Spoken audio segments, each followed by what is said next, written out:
السلام علیکم ورحمۃ اللہ وبرکاتہ۔ آج کا جو ہمارا موضوع ہے وہ ہے سنگاڑا۔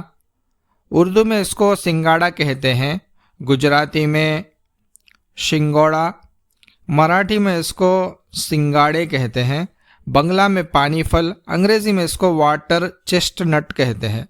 تعارف جو ہے، ایک بیلدار بوٹی کا پھل ہے، یہ پانی کے اندر اس کی بیل ہے نا تیرتی رہتی ہے، تو اسی کو ہے نا یہ پھل لگتے ہیں۔ اس کی جو آکار ہے، شکل ہے اس کی ٹرائیگونل ہوتی ہے، یعنی یہ ہے نا 3 کونوں والا ہوتا ہے۔ جب یہ کچا ہوتا ہے تو ہرے رنگ میں ہوتا ہے، سبز رنگ میں ہوتا ہے۔ جب یہ پکا ہو جاتا ہے تو سیاہ رنگ کا ہو جاتا ہے۔ اوپر کا چھلکا بہت سخت ہوتا ہے، چھلکا نکالنے پر اندر ہے نا سفید مغز ہوتا ہے، تو وہی اسی کو ہے نا کھاتے ہیں، بھون کر کھاتے ہیں اس کو، اور اسی طرح خشک کر کر اس کو سکا کر ہے نا دواؤں میں استعمال کرتے ہیں۔ مقدار خوراک کتنی کھانا چاہیے؟ یہ جو خشک ہوتا ہے 6 گرام سے لے کے 1 تولہ تک آپ استعمال کر سکتے ہیں، یعنی آدھی چمچ سے لے کے 1 چمچ تک آپ استعمال کر سکتے ہیں۔ مزاج جو ہے اس کا سرد خشک ہے، عجلاتی اعصابی مزاج کا ہے۔ ذائقہ تھوڑا سا کسیلا ہوتا ہے اس کا، مگر اچھا ذائقہ ہوتا ہے۔ افعال و اثرات جو ہے اس کے عجلاتی اعصابی ہونے کی وجہ سے محرک عجلات ہیں، ہماری جو مسلس ہے اس کو ایکٹیو کرتے ہیں۔ محلل اعصاب ہے، اعصاب کے اندر تحلیل پیدا کرتا ہے، اور مسکن گدد ہے، گدد کے اندر تسکین پیدا کرتا ہے، سکون پیدا کرتا ہے۔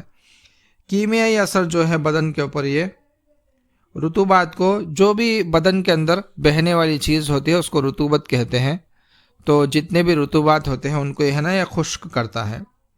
خواص جو ہے حابس ہے اور قابض ہے، یعنی رطوبات کو روکنے والا، اور قابض ہے قبض پیدا کرنے والا۔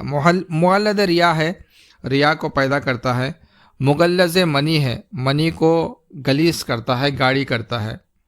دیر ہضم ہے، یعنی اس کے کھانے سے پیٹ بھاری بھی ہوتا ہے اور دیر سے ہضم ہوتا ہے۔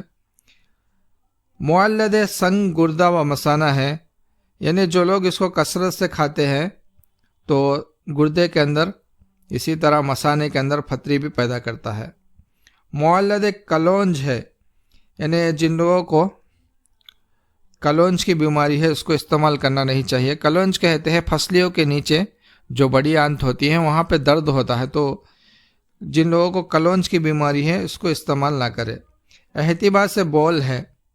فوائد دیکھ لیتے ہیں، کیونکہ حابس بھی ہے، رطوبات کو روکتا بھی ہے، اور قابض بھی ہے، قبض بھی پیدا کرتا ہے۔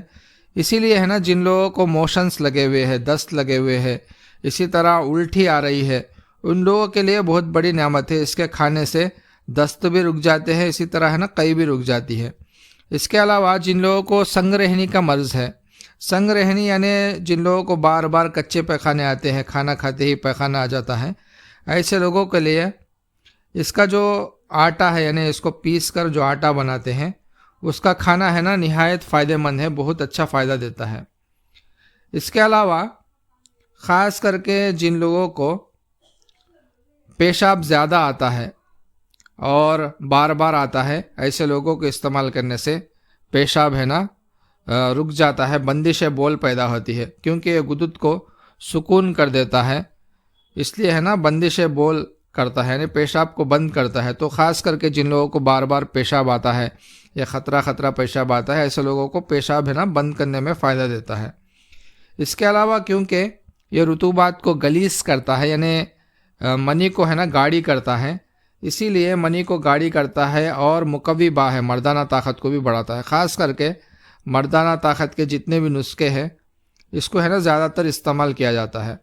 اس کے علاوہ پیاس کو بھی بجھاتا ہے، جن لوگوں کو بار بار پیاس لگتی ہے تو پیاس کو بھی بجھاتا ہے۔ جن لوگوں کو بدن میں بہت زیادہ گرمی ہے، گرمی کو بھی ہے نا یہ تسکین دیتا ہے، سکون دیتا ہے گرمی کے اندر۔ اور اعصابی جو سوزش ہوتی ہے، جس کو عصبی سوزش کہتے ہیں، اس کو بھی ہے نا یہ رفع کرتا ہے۔ اس کے علاوہ کیونکہ مسکن گدد ہے، مسکن گدد ہونے کی وجہ سے اس کو پاؤڈر کر کر آٹا بناتے ہیں اور دودھ کے ساتھ کھلاتے ہیں۔ خاص کر کے ایسے مریضوں کے لیے جن کو ہے نا پیچش لگی ہوئی ہے اور مروڑ کے ساتھ پیخانے آتے ہیں، ایسے لوگوں کے لیے دودھ میں ملا کر ہے نا اس کے پاؤڈر کو کھلانا آب حیات ثابت ہوتا ہے۔ اس کے علاوہ اس کے جو نقصانات ہیں، کیونکہ یہ مولد ریا ہے، ریا کو بہت زیادہ پیدا کرتا ہے، تو خاص کر کے ایسے اشخاص جن لوگوں کو آلریڈی ہے نا پیٹ میں گیسز بنتے ہیں، ایسے لوگوں کو یہ نقصان کرتا ہے۔ اس کے علاوہ جن لوگوں کو گردے میں اور اسی طرح مثانے میں پھتری ہے، وہ لوگوں کو نہیں استعمال کرنا چاہیے، کیونکہ اس کے استعمال سے زیادہ استعمال کرنے سے گردے اور مثانے میں پھتری پیدا ہوتی ہے۔ تو یہ ہے سنگاڑے کے فائدے۔ ہمارے اس چینل کو پسند کریں اور دوسروں تک پہنچائیں۔ السلام علیکم ورحمۃ اللہ وبرکاتہ۔